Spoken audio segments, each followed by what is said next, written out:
அச்சங்கோவில் அரசன் என்போம், ஆரியங்காவு ஐயன் என்போம், குலத்து புலை பாலன் என்போம், எரிமேலி ஸ்ரீதர்ம சாஸ்தாவென்போம், சொரிமுத்து ஐயனார் அப்பன் என்போம், ஜோதிச ரூபன் என்போம், மகர்ஷி மர்தன் என்போம், மணிகண்ட சுவாமி என்போம்,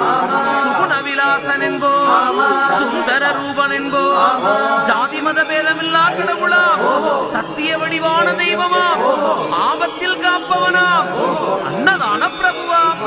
உலகத்தின் முப்பற்ற தெய்வமாம், சோதனைகள் செய்வானாம்